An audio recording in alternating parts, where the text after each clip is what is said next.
Bonjour, j'espère que tout va bien chez toi, sinon je suis de tout cœur avec toi. Aujourd'hui, nous lisons l'histoire des Actes des Apôtres, chapitre 3, de versets 1 à 10. Dans cette histoire, nous voyons un homme, boiteux, qui venait chaque jour dans le temple pour mendier parce qu'il ne pouvait pas travailler. C'était un homme en situation de handicap. Donc chaque jour, il venait dans le temple pour mendier. Aujourd'hui, il arrive.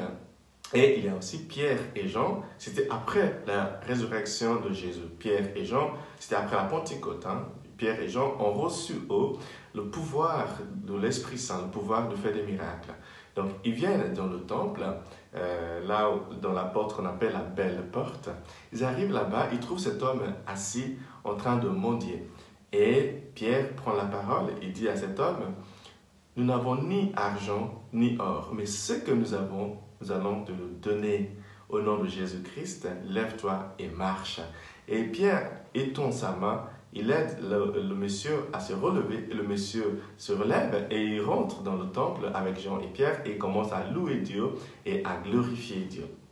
Quelle belle histoire, quel beau miracle. Il y a trois choses que j'aimerais vous montrer dans cette histoire. La première chose, c'est que la situation des gens peut changer. Les situations de handicap peuvent changer si nous changeons notre regard. Pierre a dit à ce monsieur, regarde-moi.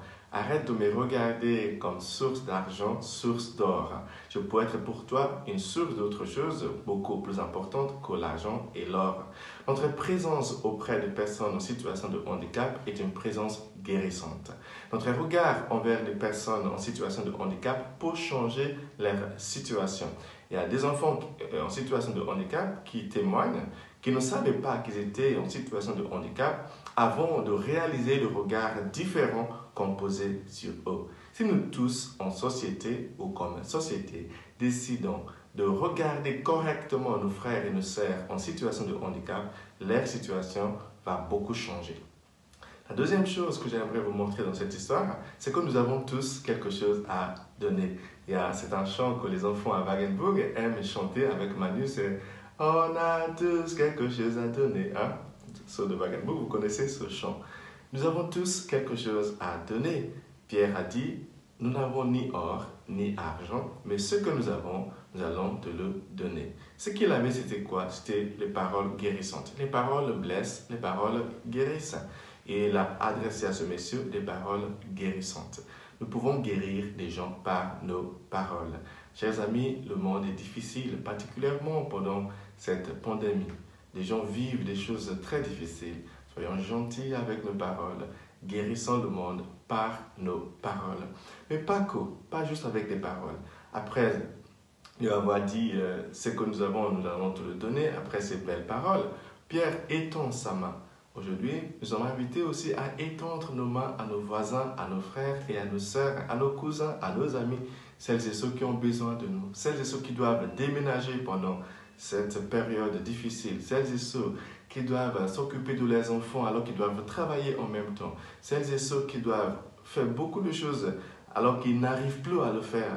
C'est à nous d'étendre nos mains. Ce sont nos mains dont ces gens ont besoin aujourd'hui, beaucoup plus que nos paroles. Les paroles sont importantes car elles peuvent nous guérir, mais il faut aussi étendre la main pour aider la personne dans une situation difficile.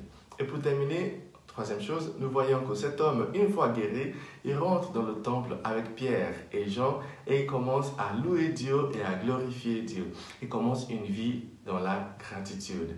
Vous savez, quand on est guéri d'une maladie, on est heureux. Mais quand on est dans la gratitude, on est encore plus heureux.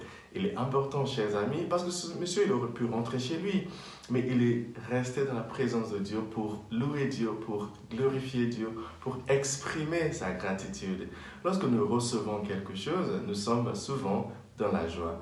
Mais quand nous sommes dans la gratitude, nous montons notre niveau de bonheur. Il est important, voire essentiel, de toujours se rappeler que nous sommes ici grâce aux autres. Nous sommes debout sur les épaules des autres.